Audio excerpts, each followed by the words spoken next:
It's time to feel the rage. Welcome to Film Rage, where we talk movies in theaters, streaming, and classic films as well. Directors and actors beware, as you cannot hide from the rage. My name is Bryce, and I'm part of the Film Rage crew, which also includes Jim. Hey there, Jim. Hi, Rob. You tired? A little sleepy. Yeah. Also, we have the Merman, who looks Right. bright-eyed and bushy-tailed, ready to That's face right. the day. Sometimes you don't have a job. There you go. He's wearing that. What are you wearing there? It's a Habs jersey. It's a Habs t-shirt. It's That's not a right. jersey. The Habitants. Habitants. Football season's over. right. Time Pea for hockey. soup. I see. How was that Super Bowl? I wouldn't know. You really didn't watch it. I did not watch 1 second of it because I hate both teams. That's I did watch the insane. commercials the next day. There you go. Okay. The best part of the Super Bowl. Best part of the Super Bowl. Good God. So with the introductions out of the way, let's rage on. Well, thanks for who all been supporting us. If you love our independent podcast or even just like it a bit, please like, subscribe, share, and give us a 5-star rating on your listening platform. Go Seahawks. Shut up. Or, okay, Pats fans are sad today. Yeah, well, that's the way it goes sometimes. Football's over. Yeah, it's whatever. Or you can I'm dare a us. fan of whoever I have money on. That's right. That's the way it should be. Because you're cold and heartless. You should only be cheering for who you're betting for. Or you can dare us see a terrible film, and if it played anywhere in a cinema in the world, we will watch it. Now, let's get to raging. Now.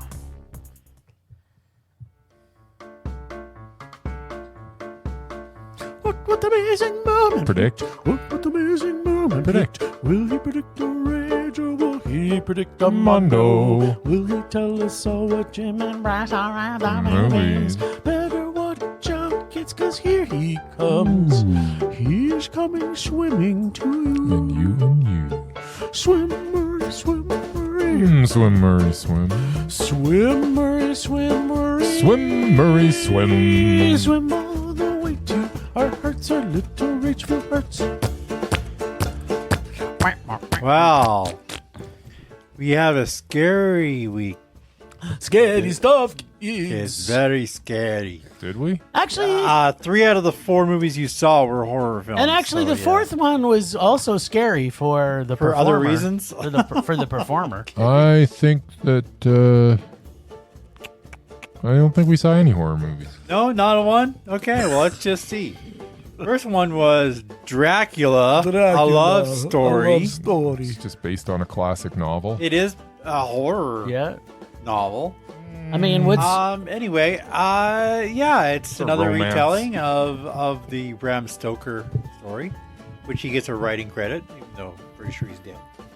Yeah, except pretty sure he is. I don't remember when he lived, but yeah. they can still have writing credits after the But yeah, his name's in the credits, so it was based on his story. It wasn't like some random, let's just make shit up. You know, It's like H.P. they actually- Lovecraft is still getting credits. I don't know, yeah. And I barely he know who that is also I dead. barely know who that is. All I know is he's weirdo.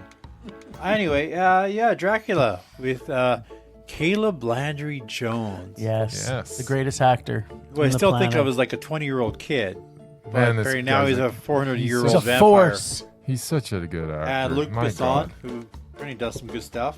I love Luc Besson. Yeah, I saw this with Jim, and I'm a big vampire fan. Yes, Big you Dracula are. You're fan. Dracula fan. Blah, blah. I think just because of who is in it, I think Jim might have actually given it a Mondo. All right. Maybe.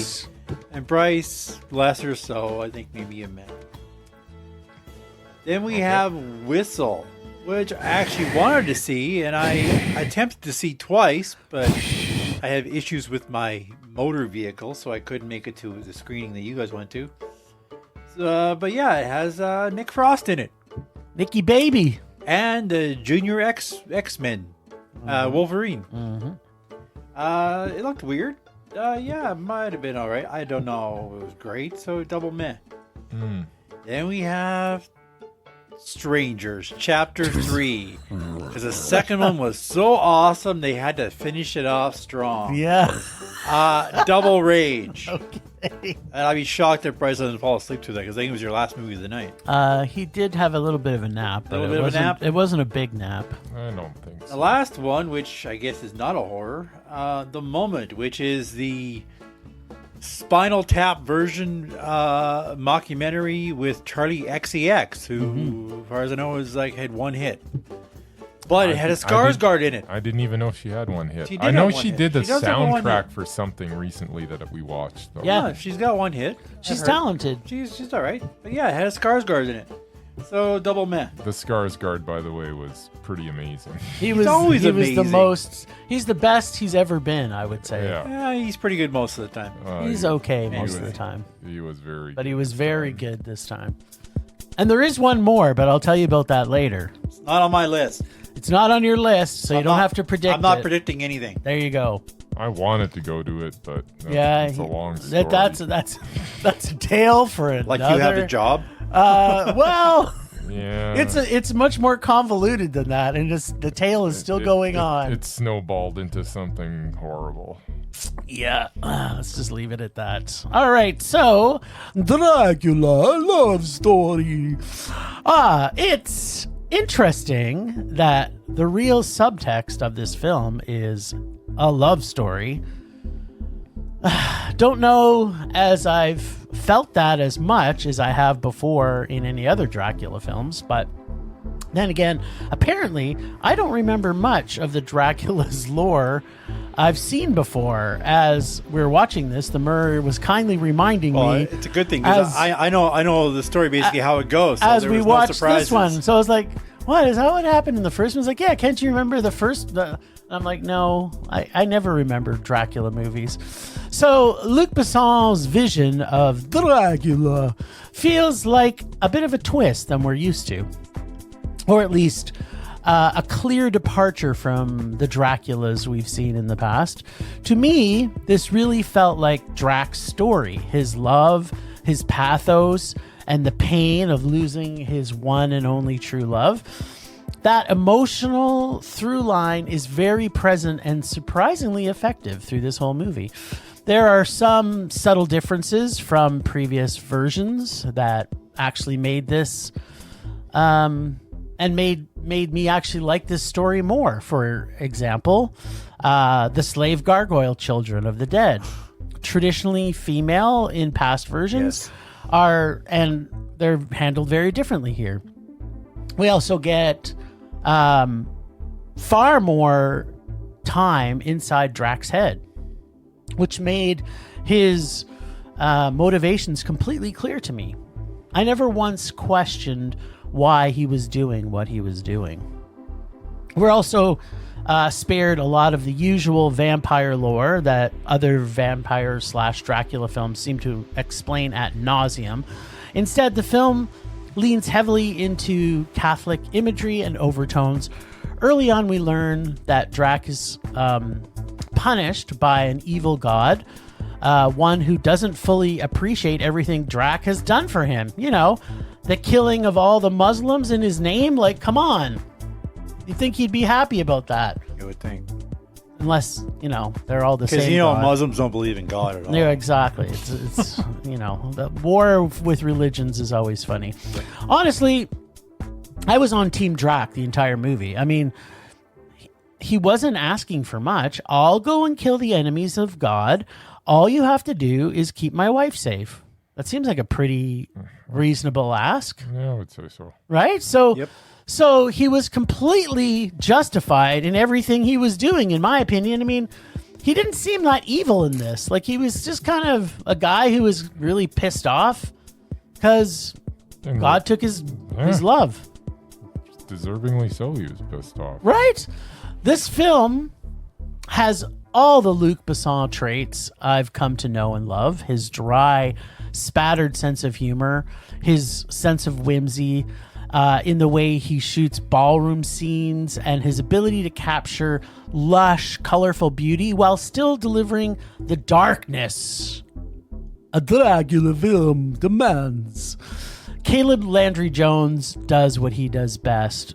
chewing up every scene he's in from start to finish, and casting Christoph Waltz as the pursuer was pure genius. He looks completely at home as our European priest, like he wandered in from another century and never left. Dracula has never been a story I've ever especially been attached to. There are vampire films that I actually really love, but all of the Dracula adaptations I've seen before this date, I think I like this one the most. And yet, it's still a high meh. I got an unpacking to do, but I really, really liked it. I thought it was done really well, and Caleb Landry Jones was brilliant, but yeah, it was okay. I liked it a lot. I didn't love it. Mer, what'd you think? As you guys know, I'm not that fond of zombies, werewolves, mummies. That's right. Or even Frankenstein. No. Except for the last one. Vampires are my thing. I've seen many movies and TV shows over the years and even read a few books. Nice. Doesn't make me an expert at all, but it is my favorite horror genre. So to say I was looking forward to this film is an understatement. Nice. To be clear, I still consider Bram Stoker's novel to be the standard by which other vampire legends will be compared. Nice. So what we have here is an actual adaptation of Stoker's original story with a few differences. Story-wise, there weren't a lot of surprises because anybody who's seen the 1992 version pretty much knows how the story goes, or read how the book. it ends, or read the book. I have to admit, I wasn't sold on Caleb Landry Jones as Prince Vlad. He still seems like a kid to me, and a creepy one at that. When he was his normal self, he was less convincing. He did play a very creepy 400-year-old man with a funky hairdo. Christoph Waltz was solid as usual, playing not Van Helsing, but some generic priest with all of the qualities of Van Helsing. He basically was Van Helsing in this. But he was he of wasn't. an order. He was of a vampire Yeah. hunting order of priest. Just made him more religious, that's all. But he didn't have the fighting skills of Van Helsing's.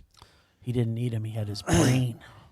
To be honest, I didn't like the actress who played Elizabeth/Mina. I wasn't feeling it. I was more enamored of her best friend Marie. Much like the Gary Oldman version, their best friend was way hotter than Mina.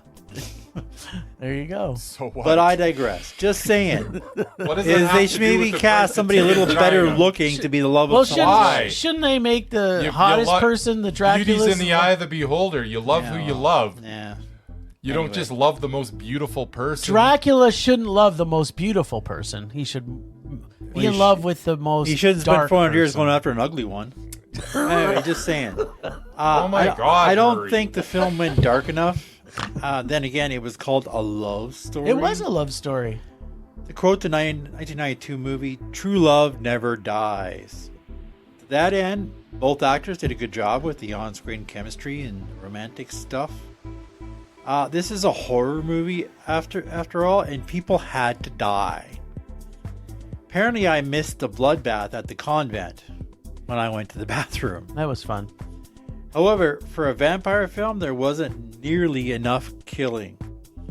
Still, I enjoyed the film, with a few exceptions. The first was the CGI gargoyles. That was the best part. They were hilarious. I'm not sure that was the intent. I think it might have been. Oh, it's totally. Besson that's has Lu- a sense of That's humor. Luc Besson. That's It was totally like the him. dwarves from Snow White. I'm like, really? You can't... Anyway, I didn't agree with that. I was just gonna say I want to add to that point because as we're watching it, I was like thinking this is the most hilarious thing I'd ever seen. But in Since my Snow mind, White. I even turned to Murray and I'm like, "What the hell's with the gargoyles?" But then when they show what happens at the end, I was just like, "This makes it even better." Yeah, it was makes so sense at the awesome. end when that That's what made happens. it so But good. Up until then, I'm like, they're just stone statues and they're like his minions. I'm like, okay, Yeah. whatever. No spoilers here, but Yeah, no. it gets explained. In the 1992 version, they were demon brides, which I definitely preferred. I also didn't like the fact that we followed Prince Vlad through Europe for 200 years, Nice. with him walking around the daylight. Yeah. and having to use perfume to seduce his victims. Yeah. Was he even a vampire or just an old guy with money? I mean, we saw him use telekinesis at one point. Yeah. So he's got powers. He's always had He telekinesis. doesn't need to resort to cheap perfume. That's just stupid. The original Dracula could use mind control. Why walk just when you can run? Saying. The original Drac had mind control over people. Didn't have to use perfume. Right. Well, he only wanted it over women. Just saying. Look, this film is probably never going to replace the 1992 version as my favorite of all time. So it much definitely wasn't a Mondo. But yeah, it was still a decent man. It was all right. I didn't hate it as much as the last couple vampire movies. Draculas. All right, Bracey Pants. Yeah. So Dracula. A love story. Is it really? I've never That's seen what. it. That's the title. It's in the title. Where I've And never. the poster probably. I'm looking at the poster. It doesn't say it, so I don't know where you guys. It's are where it going. originally came out as. So I don't know why they. Nah, it's like Yeah. 20 different versions that you Yeah, get to but it. when it came out now, it is just called Dracula. It's not called Dracula. Actually, it's called A Love Tale. A Love Tale. Yeah. Oh, and where did you get that information off of? If you say IMDb, I'm gonna frickin' puke into my microphone Could you do a little bit of puking? because IMDb is the most in it. Pull up the poster. Does it say A Love Tale on that? I will look while you're talking. Oh, Yeah. You got the poster right in front of you there. Well, there's other posters. I'm looking There's at other a poster. You know, there's not one I'm looking at poster, the poster Bryce. right There's now. multiple posters. There's multiple posters. At any Bryce. rate, Anyway, it's continue. just Dracula. It's not a love tale, even though it is. It is a love tale. It is a love tale. It is a love tale. but it's just Dracula. Actually, this wasn't even a horror movie to me. Yeah, Caleb Landry Jones is the best Dracula That's that's ever ever been, been. in the history of the movies. There's never been a better Dracula. He's better than frickin' Gary Oldman. Gary Oldman. Better than Bella Bela British Lugosi. guy. What's British guy's name? No, his name's left me all of a sudden. Christopher Lee. Christopher Lee. Yeah. Better than all those guys put together. Yeah. He just is. He's just better. He's just He's just talented. better. He's just talented. It's the way it is. This was a little bit different for sure.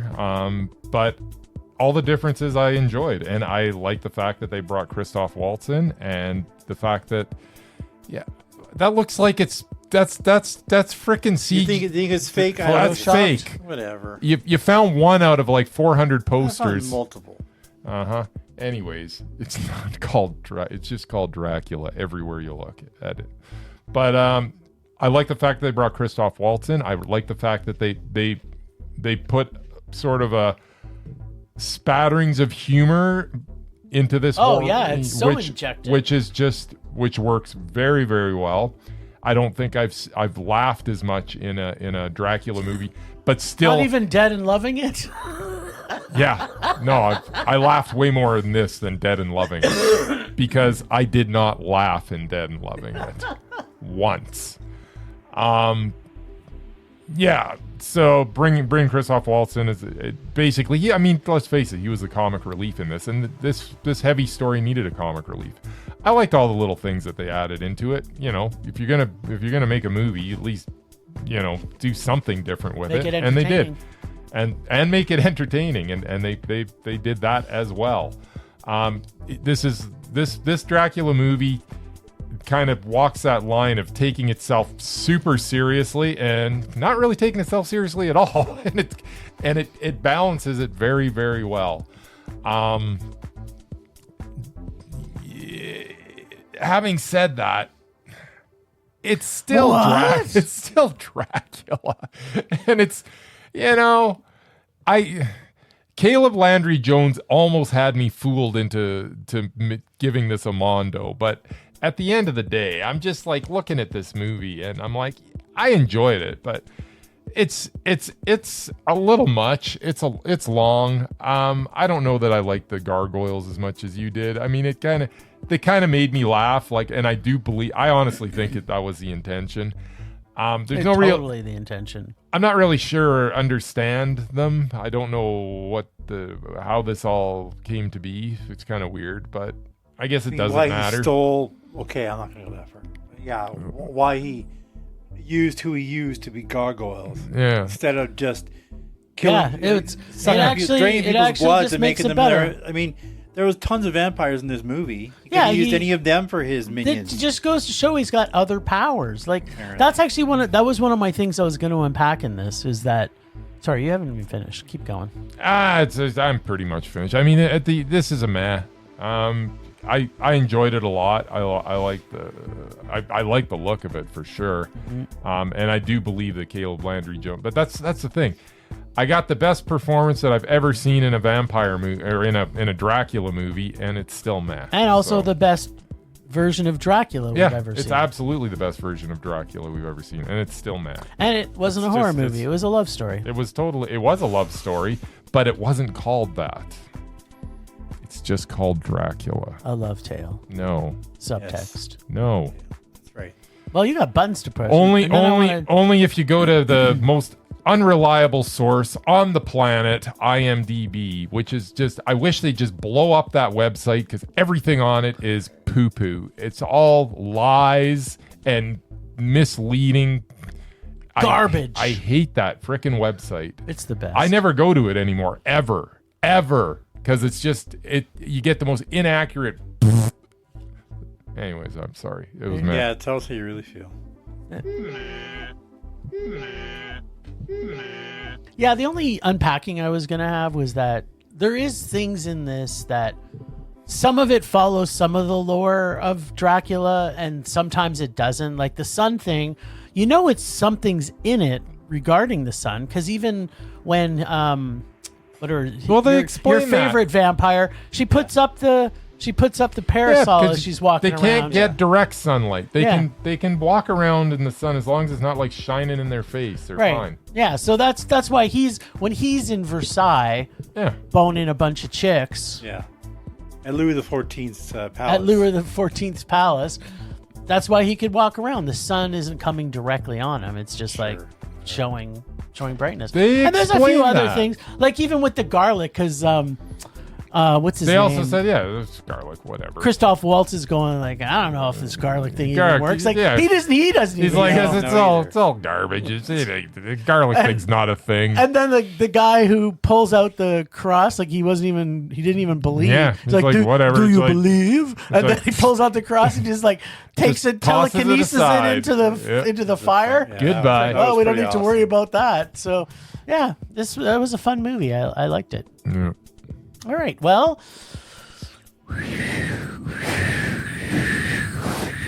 that's a whistle, by the That's way. a cold wind, that is. Yeah, cold wind.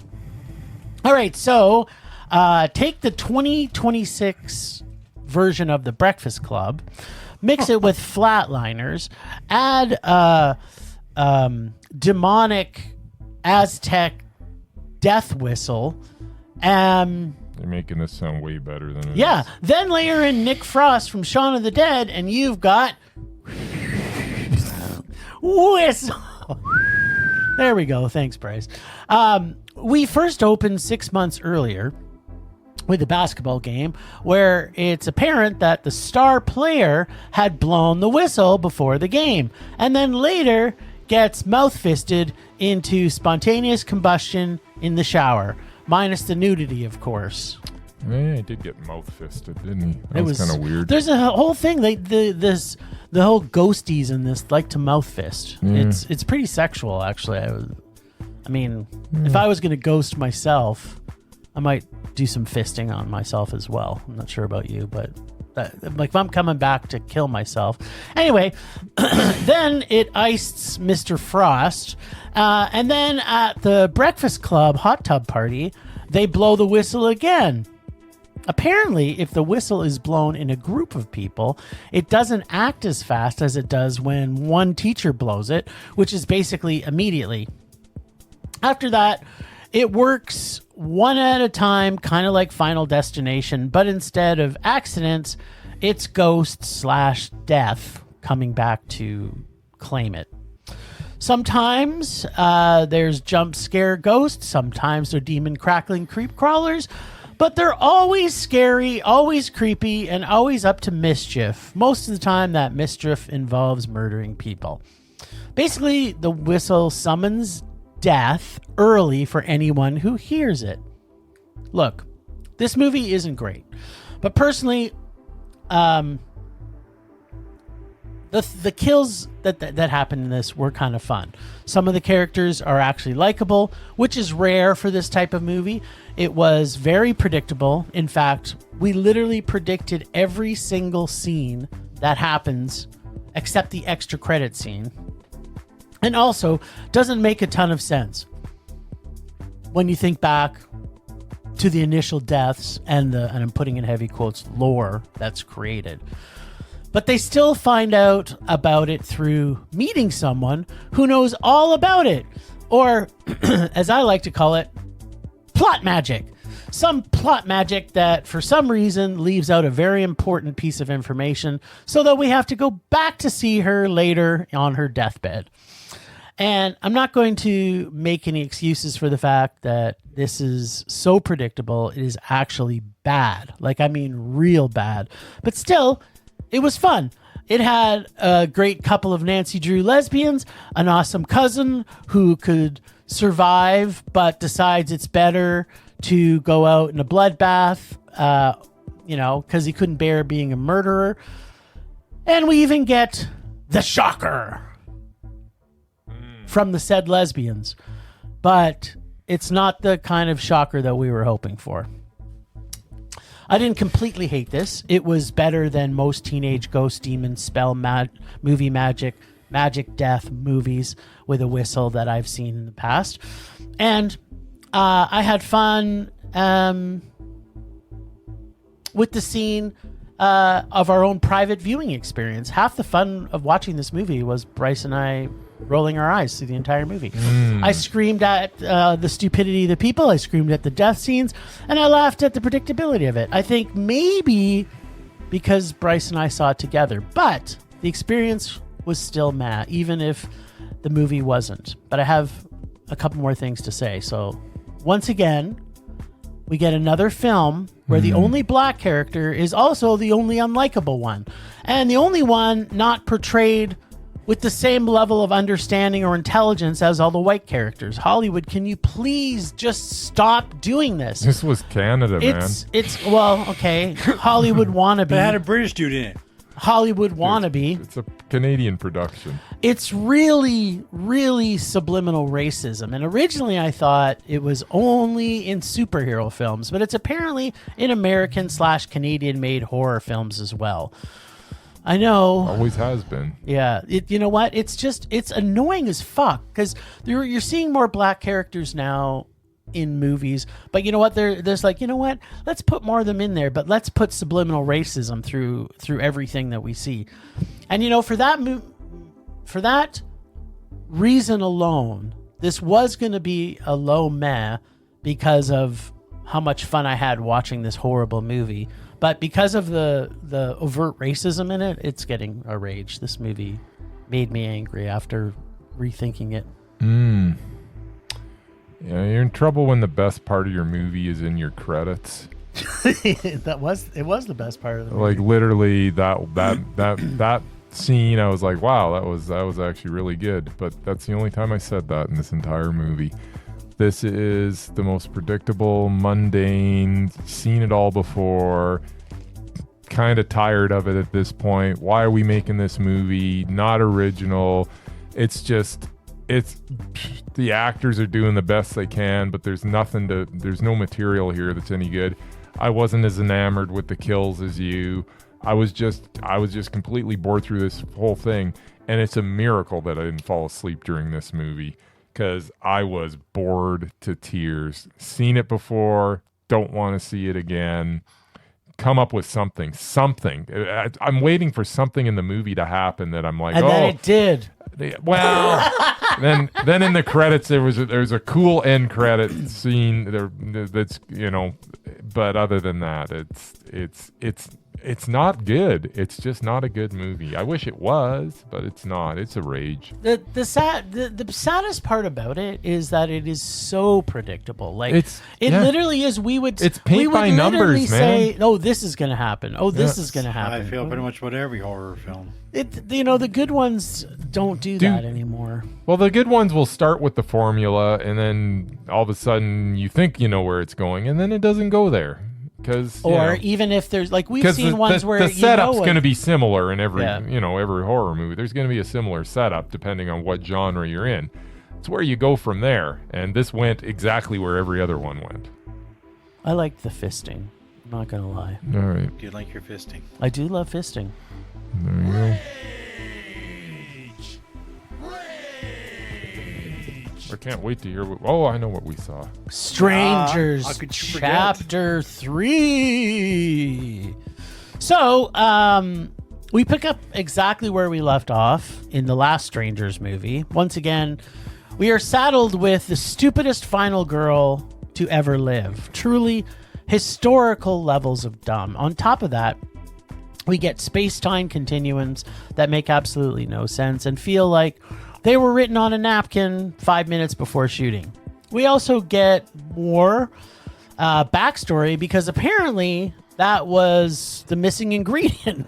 I don't think we need any backstory. We flash back to when our strangers were kids and the sheriff was younger. And I'm going to put a pin in that because we're watching it again, and then like there's an edit in here, and then they show these kids, and Bryce and I both look at each other and we're like, is that the kids when they were younger? Like we had no context for it. Talking about the killers, right? Yeah, the killer because there was like what 3 of them, and they in the second one they showed the flashbacks of them as a kids, Yep. and they were all cruel and vicious. And so we got to see the dude's first kill in this one. We didn't get to see his first kill in the last one. Anyway, and the sheriff is fully aware that his son is a serial killer, along with his little serial killer girlfriend. And it is nothing because, franchise. Of course, our unbelievably stupid final girl gets captured again. I think this is conservatively maybe the 13th time now. At this point, it feels like a plot point maybe less than of a plot point and more like a contractual obligation. You are contractually obligated to escape and get caught at least 13 times. Then her sister shows up along with her sister's husband and a giant extra dude to look for missing Mia, I guess. The filmmakers finally got tired of chasing the dumbest person on the earth around the woods and said, hey, let's introduce some new characters to give her some time to escape again. And then, of course, get caught soon after. Naturally, the serial killer cult, friends, family, neighbors vibes still refuses to kill our super stupefied final girl. Why? No idea. It's kind of explained later in the movie, but it still makes no sense. They slaughter literally everyone else from out of town almost immediately, but Dumbo gets a lifetime pass. I'm now convinced it's because they want to keep her alive purely to annoy the audience and punish anyone still loyal to this franchise. About halfway through, I genuinely tried to remember why I hated the last installment so much. Then it hit me. Like the only decent jump scare this entire franchise had, which happened in this movie, it's because everything is written terribly. Every decision is either stupid or predictable, and most of the film, it's absolutely both of those. Characters behave in ways no human ever would. Motivations change scene to scene, and the tension is replaced by repetition and sheer incompetence. Suffice to say, I really have nothing else to add to this. The box office has already confirmed what I've known for a while with this franchise. It's awful. I hated every single thing about this movie, just like the last one. This was truly, truly a horrible experience. And I want to know if Bryce actually did fall asleep in this, because there's a scene near the end, and I want to know if he remembers it. What? Yeah, near the end. There's a scene. I could hear some heavy breathing. There's always scenes near the end of movies. That's okay. So do you remember when she killed the sheriff? Not really. Okay. I think I might have missed the last 10 minutes. There's a bit when I was leaving when the credits started. I think I woke Bryce. I was wide awake until then. Yeah. Oh, yeah. Totally. We were engaged because we were What happens chatting. in your last movies at 10 o'clock at night? Well, that had nothing to do We're not with young it. anymore. That had nothing to do with this. This movie, I wanted to fall asleep in, and I couldn't. Here's the thing. We are now over 4.5 hours into this saga. Chapter 1, Chapter 2, Chapter 3.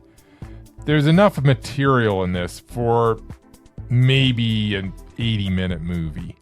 So we've taken an 80-minute concept and we've stretched it out into over 4.5 hours. 3 movies. Why on earth would anybody ever, like, that was the concept from the beginning too. Like, you've got this flimsy little script and you've probably written it as one movie originally, and the script was probably like 6 pages. And then you're like, you know what I'm gonna do? I'm gonna make this into 3 movies. And you start expanding that first 2 pages into like 150 page script. And then the next 2 pages into another 150, and the next 2 pages. And there's nothing in it, and there's nothing new, and you're not learning anything. I don't understand why this was 4.5 hours total. Like, why? Yeah, There is not enough material for that much. And The Strangers, it's not the worst concept ever. It's a good little horror romp. Well, the original one was good. I don't understand why you wanted to make this into a trilogy. And there's not. And if you are going to make it into a trilogy, then have enough story for 4.5 freaking hours. Yeah. It's mind-boggling to me. It's hard to watch. It's just not good. And it should be, because the masks are creepy, the kills, the situations are always, but then when you repeat it over and over again, and you have her run away and get caught and run away and get caught. And it's like I don't even remember all the stuff that happened to her. Like, she got away, and then I remember she was like running around a hospital for a while. And that was the second one. Yeah. Then in this one, she's running through the forest, and it's like, just stop. Just stop. Can you just get on your hands and knees and just say, please just end it for the sake of the audience? For everybody. But then they leave the movie with like this hanging thing that, we can actually expand this franchise. Because here's the thing, the 3 that they came back to do are technically before the original. All 3 of them are before the original. So her taking them, you know what? Here's a spoiler, because this movie's horrible. I hope no one sees this movie. Mm-hmm. She takes the mask at the end, and you think, she's going to be the which, based on this whole movie, it did not. They tried to set it up that she's now going to be a serial killer, but she's not a serial killer. No. She just hated him, and she's not going to go be the new Strangers and get people to help her kill people. It's just not going to happen. Well, if it does, it's ridiculous. That's what's going to happen, because except for she's now the guy with this. I think the Strangers has to be dead now, doesn't it? Well, it has to, because this is going to lose an exorbitant amount of money. Anyways, because people must have hated the last one so much. Yeah, I didn't think the last one made money. I think that it's probably over for, because I think the last one did pretty bad, and I think they rushed this one to I think they're gonna wait longer before releasing it. No, I think they just dumped it, because this is the time you dump bad movies. Actually, historically that has been the case. It's been better recently. Of the last 2 years, we've had some of our best movies in January. You still get some stuff dumped, though. Yeah. I mean, we get a mix of it now. We used to just get garbage in January. It was February. like 3 years ago. I said, "Do we even have to do our podcast in January?" Yeah, it's just ridiculous. But yeah, this was a rage. I really, really hate this whole franchise. As do I. Oh, so do I. That's why I chose not to go to this one. You were smart, Murray. What does that guy from the commercial say? Save your money. All right. Okay. Here's the bright note of the entire week this week. It's called The Moment. Surprisingly. This is, as Murray's already alluded, this is like if Spinal Tap were a 20-something woman called Charli XCX playing a character called Charli XCX in a mockumentary. All her, and I'm putting this in heavy quotes, people are just as hilariously funny and annoying as the Spinal Tap crew. That includes a Skarsgård, in this case it's Alexander, and Patricia Arquette, but at the same time, it's manic and fast-paced, like a TikTok mockumentary, complete with epilepsy-inducing flashing lights and pop-up labels. All of this comedy is intermixed with Charli stuck on a hamster wheel, caught in the new world that she slowly feels she's unraveling inside of and losing control over. So in the middle of our tour rehearsals, tour movie, and everything else that's going on, she decides to go on vacation. And while she's gone, the person she trusts most to carry her vision is slowly being pushed out by the man, or / the woman. In this case, it's the man and the woman.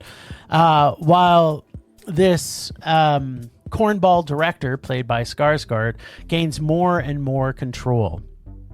The whole thing culminates in a confused anti-message that doesn't match her brand at all, but she's now brainwashed by external forces into thinking she needs to follow this Amazon labeled project. Meanwhile, she's left awkwardly laughing as our Brat Summer tour ends. Then she sings about, well, her songs are actually about partying and cocaine. Most part. Yeah, it's transformed into a family-friendly nightmare. This has a very real A24 vibe, especially in how the music is treated and how it's grounded in music. A24 has this love and passion for movies, music. They're the only production company that gems. Well, and they're the only ones that truly understand art, in my opinion, both art house and art films fully, and how music is such an important thing. The movie is funny, it's sad, it's completely heartbreaking, and strangely captivating. We're watching a very specific moment in time for a rising star, and I'm guessing the real Charli XCX pulled heavily from experience in this, which is why the absurdity feels so painfully authentic.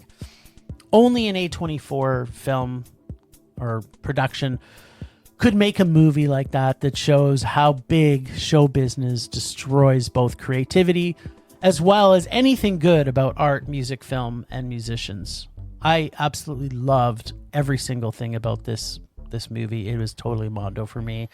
Be a 365 party girl from your living room, brought to you by Amazon. is the closing note on this. Yes. This movie's awesome. Like this is next level Spinal Tap is what this is. No, I mean, we come into this all the time asking for originality, and if you don't think this movie's original, then you got to show me something that's anything like it. I will say that when it started, it took me maybe about 10 or 15 minutes to actually get into it. Originally, I was like, oh, geez, I don't know that I can do this for... a documentary. I don't know that I can do this for like 90 minutes. The shaky camera. The shaky camera and the flashing things. The flashing things that come up. And then all of a sudden, I don't know what happened. You're hypnotized. I don't know what changed, but all of a sudden I went from annoyed to just waiting for the next scene because it's going to be good. I mean, how many times did we literally laugh out loud in this movie? Like, I don't generally laugh out loud in anything, and I was howling a couple of times. Oh yeah, it's so good. I pretty much was, from about 15 minutes on. It wasn't the movie that you would like giggle all the way through, but when you laughed hard because it was so funny. It was so funny, and it really, it takes swings at all sorts of stuff. It takes swings at the corporate America. It takes swings at the fans, and every blow that it delivers lands. Oh, so it punches all those things straight in the face, man. right in the face. The one comment, like to your point about how it makes fun of the fans, is there's something that happens later in the movie that she basically could lose everything. Yeah. And then they're saying like, what do we got to do with her because she fucked up so bad? Yeah. And they're like, actually, ironically, all her fans think it's ironic that this is happening, so they're even more supportive. They're coming out. So yeah, it's this little time capsule of a movie, this very specific part of a pop star's career where it's insane and it's fun and it's heartbreaking and it's such a good movie. It's, as I say, we screamed to the heavens, give us some original content, and I did not realize it was going to come from this Charli XCX, because I don't even know who this is. I want to listen to all her music now, but though. My goodness, this was a fantastic movie. This was a Mondo and Skarsgård. Oh my God. It's the best he's ever been. Best he's ever been. Everything he says is gold in this. This is just funny. This is such a good movie. And man, I can't believe that. I'm so disappointed that there was like 4 people in the theater. Yeah, this was the only movie we saw with more than just us in it. But you know what? If it was going to be one of them, I'm glad it was this one. Yeah, absolutely. But yeah, this is something different, I tell you. And it was so well done, so well done. And it's weird. Once again, the stuff that was annoying me at the beginning just. It goes away. You're not annoyed at all anymore. Here's the thing. I wasn't annoyed. I was kind of confused at the beginning. There was a little confusion, but I was annoyed. I was annoyed because I'm like, I don't think I can do this for 90 minutes. I just don't. I was ready to just like, I might have to give up on this and just go to sleep. But this is what I think was done so well. In this movie, I never even attempted to nod off. Like I was in on this one. Yeah, I wish I could have fallen asleep in that first. All the other ones. Yeah. That's what this film did so well to me, is that, you know what? Here's the thing: is neither one of us are TikTok, YouTube people. So this movie is made for TikTok, YouTube people. It is so fast and furious. The scenes, the cuts, the edits, everything is like ADHD. Yeah. But because of the humor, and we didn't, like, you and I both went into this without knowing it's a comedy. Yeah. So, like, it's like, once the comedy, we got into the minds of the creators of this, it was like you're hooked. But up until that point, you're like, fuck, not another YouTube, TikTok garbage movie like The Weeknd put out. This is. I like The Weeknd's movie. God. No, nobody liked that movie. Except for me. Except The Weeknd. Okay. And me. Okay, there you go. I think I gave it a meh. I don't know. You know what? This was Mondo, though. Yeah, this was high Mondo. Yeah. That means you got buttons to push. Mondo! All right. So, that would normally be where we ended, but as luck would have it, I got to the cinema early, and I wanted to get and so I was like, you know what? I got time. I'm going to watch another movie. So I watched the movie called Time Hoppers, The Silk Road. And normally movies that have the Silk Road in it usually have something to do with something, but I won't say. So, yes, I did see this in cinemas. Not because we pre-planned to see it, but because I ended up at the cinema early. Long story short, I could either wait and just chill or do what we do at Film Rage. I had time. There was a cinema. There was a movie playing that I hadn't seen. So, bam, here we are. Now, why would we not normally go see this? Because we do try and see as many as we can. The number one reason, it's a TV show that was put into a movie. I didn't find that out until I'd already bought my ticket and I was sitting in the seats because I said, what is this thing? Second, it's put on by Milo Productions. And you may go, what is a Milo Productions? And why does this matter? It's it's basically the Muslim version of Angel Studios, which also happens to be located in Canada. Although they're not trying to convert anyone, they are making family-friendly films with Muslim influence. Not necessarily a bad thing, not necessarily a good thing, but it's not really for us. So, for these two reasons, there really isn't any justification for me reviewing this film. It's not intended for me as the audience, and it's essentially a TV show playing in a cinema. That said, I will mention that it has very inclusive, diverse cast of Muslim kids with history lessons, moral lessons, time travel, and a very, very, very rated G story that, based on the time travel concept alone, would never actually be a thing because 825 AD would be more like a rated R for a multitude of reasons. I think this might be something to take your kids to, maybe if they were between the ages of 5 and 9, but I'd probably just recommend watching the TV show. For me, it was one of the most horrible experiences I've ever had in a movie theater. If I was going to rate it, it would be rated Rage, but I'm not going to rate it because it's not something I should be seeing. Be prepared for things like, we can't change anything in the past, or it could possibly change the future, followed immediately by them doing exactly that. Or magically creating an ice cream vendor cart to cause a distraction. It was almost like it was from a Bugs Bunny scene. Huh. Or being told that time travel can only be done by kids, and then no less than 5 minutes later, a bad guy who's an adult steals the time machine necklace thingy and travels through time. Then the kids follow him, and instead of overpowering them, taking them out into the desert and murdering them, no, the bad guy just runs away and goes,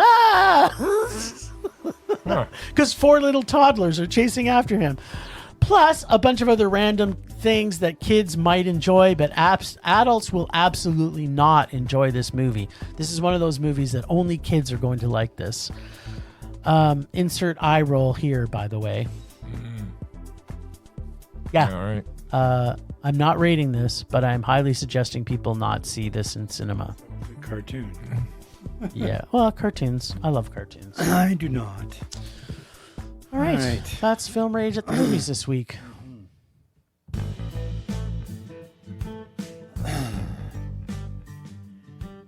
February.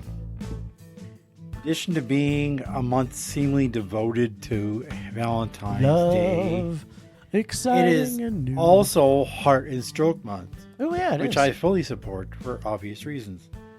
Anyway, being Black History Month, there is usually a ton of television programming devoted to this topic.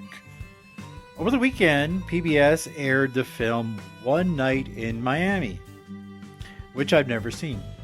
It's excellent. It was commercial free, but they did take all commercial the free. N words out of it and all the swearing because it's on PBS. But it was a commercial, so I saw it all the way through. It's still excellent. Yeah, still, I got the picture. The film came out in 2020 at the height of COVID, so I don't even know if it was in theaters.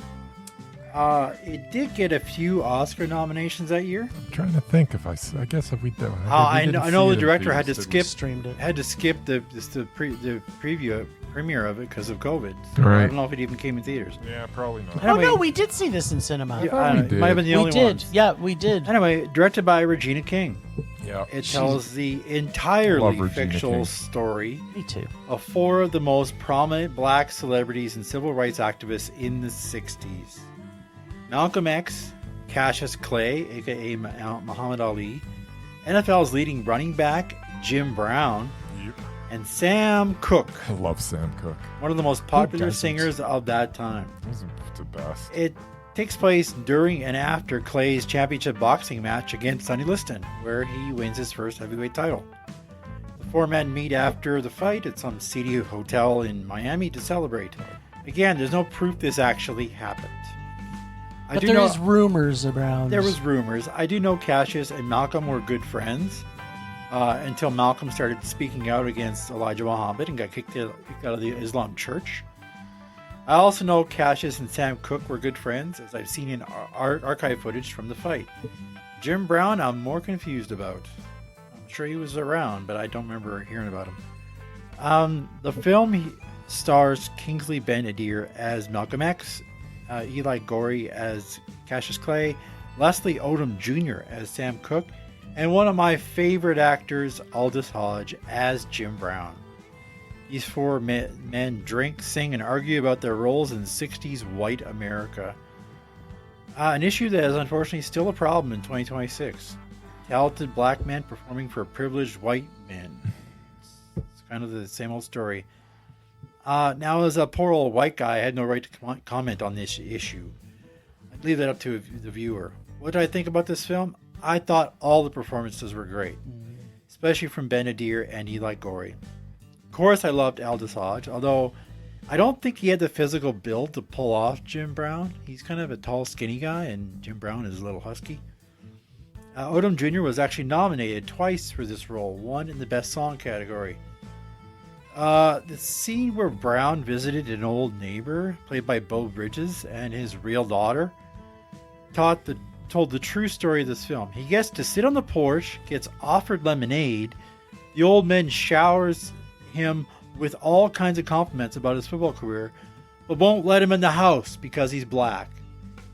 This is an old friend of his. No wonder Jim Brown retired from the NFL to become an actor. In the prime of his career, I might add. This film takes place in February 1964. The end of that year, Sam Cooke was shot and killed at a hotel. Yeah. Malcolm X was assassinated in 1965. And a few years later, Muhammad Ali was stripped of his championship because he refused to go to Vietnam and fight. Jim Brown also retired in 1965 from the NFL. So this would be a pivotal moment in their lives, if it actually happened. Rumor has it Cassius Clay went back to his hotel room and ate ice cream after he knocked out Sonny Liston. So he didn't go party. He went home, back to his hotel, and just ate ice cream. So maybe that part's true. While it wasn't a Mondo, I do think it's an important film to help people realize how things were in the 60s at the height of the civil rights movement. And probably currently in a lot of places. And back again, yeah. So I don't know what kind of progress they made in 50 years. Still, it was a very good Met, and I encourage people to see it if they haven't. It was Mondo for That's all me. I got. Yeah, it was good. Temperature rising. Vision blurring. Rage taking over.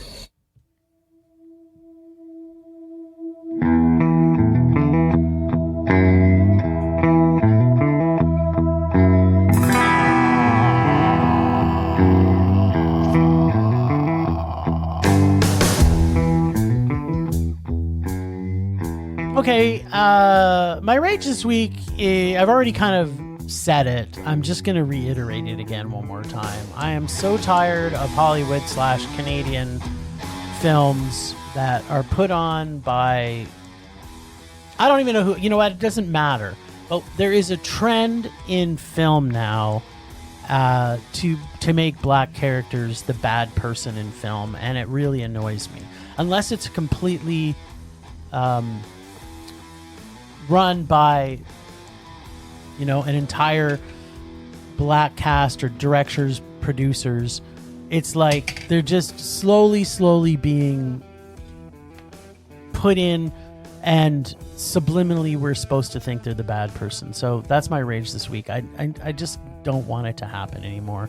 It's always been a little bit of a thing, but there wasn't as much cast. But now it's like they just continually cast them as the bad person. The thing, especially with horror films, but most other films, is they cast a whole bunch of like dumb white kids, and it's usually the black one who ends up dying. Yeah, well, that's been the inside. I mean, the blackening.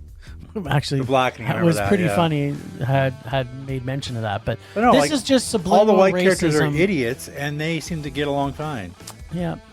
Yep. Anyway. Well, in the Whistle's case, all of the white people in the movie are likable, except for the black character, and then they make him out to be the bad guy. He's not the main bad guy, but he still didn't have to be that way. I was kind of hoping it was Nick Frost. No, he was kind of a bad guy too. Oh. That's my rage. All right then. Cut it out.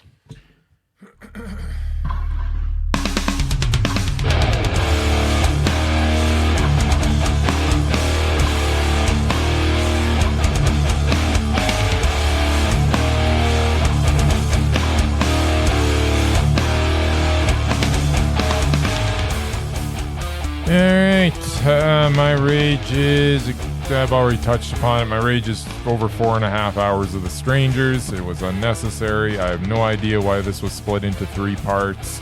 This was an 80-minute movie at best. You stretched into 4.5 hours, and instead of milking like $11 out of me, $11 out of me, you milked like almost 35 out of me. So not including popcorn. Good for you, you frickin'. Well, who even Rennie directed Harlan. Rennie Harlan? Go to hell, Rennie Harlan. Who directed Why that on pirate earth movie. would you? Why the hell would you make this frickin' 80-minute concept into didn't he make 4.5 hours? one of the Die Hard movies too? Maybe the third one. I'm pretty sure he directed a Die Hard movie. Didn't he direct the first one? I think No. so. Oh, that was John McTiernan. Oh, that was McTiernan. John McTiernan, right? Maybe the second he did. one, He too. did. He did direct one of them. One of them. Maybe one of the later yeah, ones. Rennie Harlan. Did he direct the one that was on the street with Sam Third one. Jackson? Yeah. I Maybe, know, maybe it was the Justin Long one. They're all the same. Yeah, whatever. Anyway. All right. Anyways, boo. We hate the strangers. Yeah, Boo. we get it. Strangers, racism. It's both bad. Rage subsiding. Pulse slowing. Anger fading.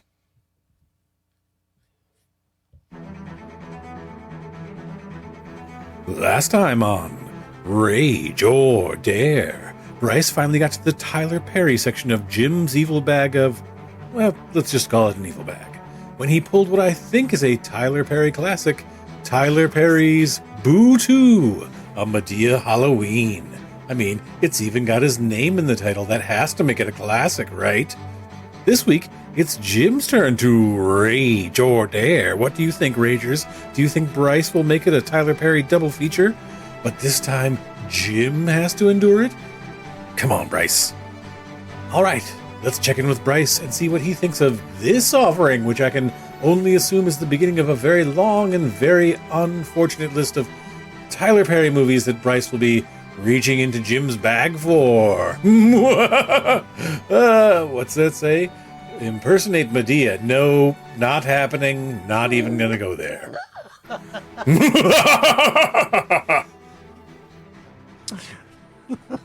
Okay, Jim. I'm telling you right now that if you don't take all the Tyler Perry movies out of your bag, I am filling mine with every single one of them. And I'm taking everything else out.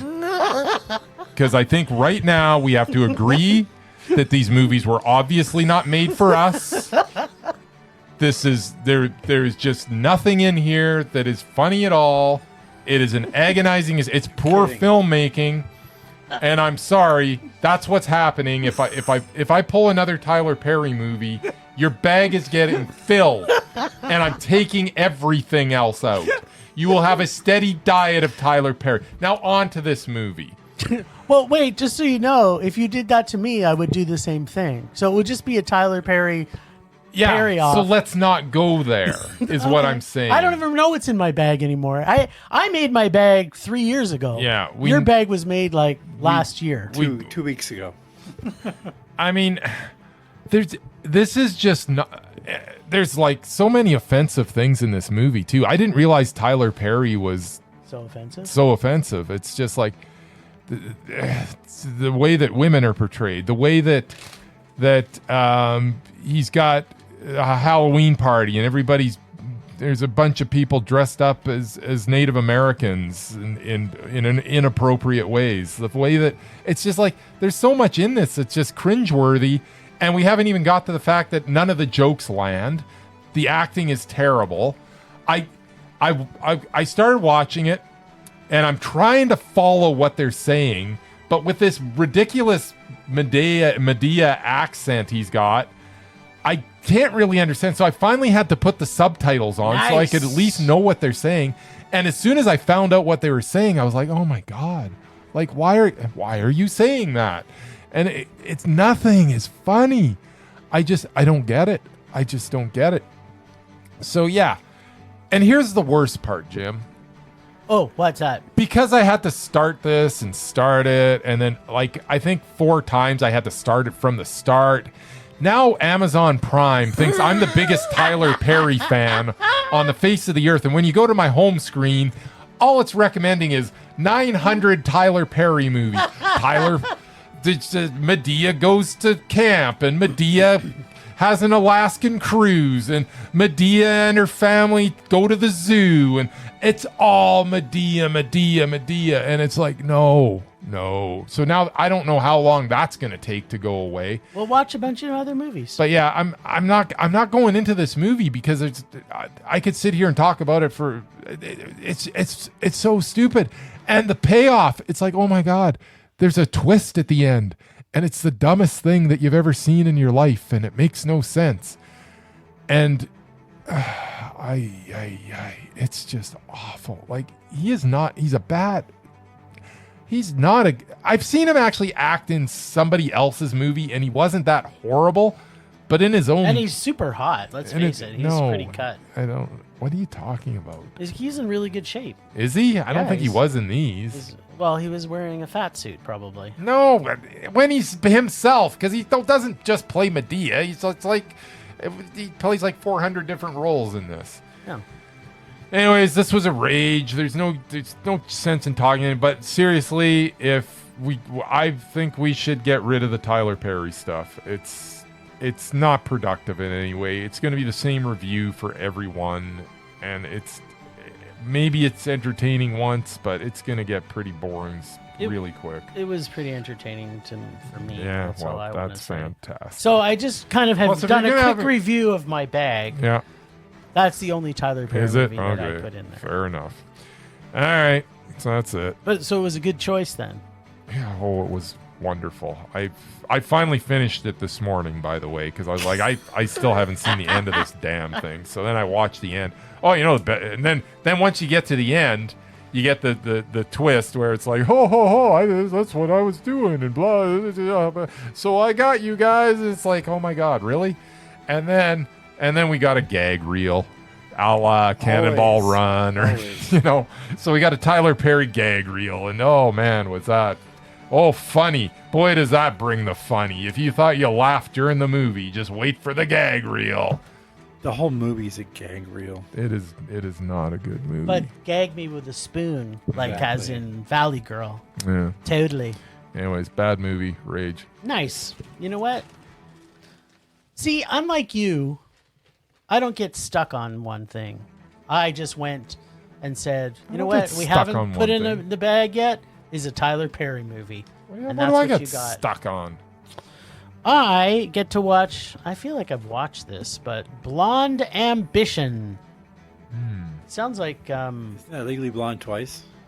No. I think it's like that, but it's not like that. So...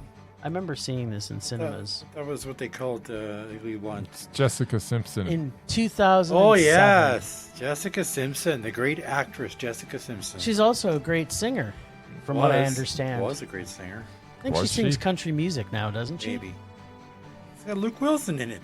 You know what? It's got Luke Wilson. It's going to be in Mondo. And the great Andy Dick. Oh, my God. This could be the greatest movie I've ever seen. And hold on to your hats. Willie Nelson. What? I know. You know what? You just picked my favorite movie of this year. There you go. This might make my Mondo 10 this next year. It's going to be so good. Hey, at least it's not a sports movie, right? I don't know yet. I haven't seen it again. It's not. Oh, okay. With Willie Nelson, it's not a sports movie? Willie Nelson. Why would Willie Nelson be in a sports movie? I'm not even making the connection right now. He's Uncle Jesse. He's Uncle Jesse. Whatever that means. All right, well, thanks, Ragers, for listening. Thanks to Extended Film Rage family you can find in our show notes. Thanks to Casey from The Nerdy Photographer for the voice of Rager Darren, our God of Rage. Find us on social media everywhere at Film Rage YYC. Check everything Film Rage at filmrageyyc.com, including our merch site for Redbubble and TeePublic. We always want to make this a raging blast for all listeners, so please comment, like, subscribe, and send us emails to filmragecalgary@gmail.com. Dare to see terrible movies to fuel our rage. But no matter what you do, please, please, please, pretty please, please, please, because of rage. That's it for this week. Rage on. Rage on.